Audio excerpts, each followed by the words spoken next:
আমাৰ অসমৰ লোকসকলৰ এবিধ প্ৰিয় পিটিকা হৈছে কচুথোৰ পিটিকা, নহয়নে? আহকচোন বনাওঁ তেতিয়াহ'লে। মই প্ৰথমতে ল'লোঁ কচু কেইডালমান শুকুৱাই থৈ দিছিলোঁ এদিন। তাৰপাছত কলপাতো শুকুৱাই থৈ দিছিলোঁ।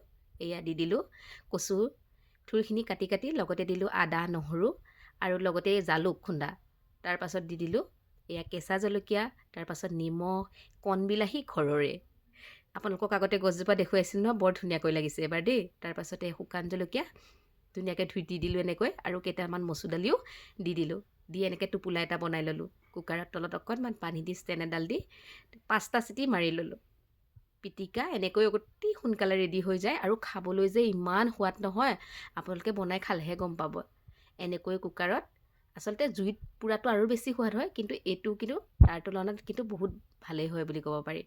খাবলৈ কিন্তু ভালেই। লগতে নেমু চেপি দিছোঁ আৰু পিটিকাখিনি এনেকৈ কৰি আছোঁ। আপোনালোকে কোনে কোনে খাই ভাল পায় জনাবচোন। মোৰ কিন্তু প্ৰিয় খাদ্য বুলি ক'লেও ভুল নহয়।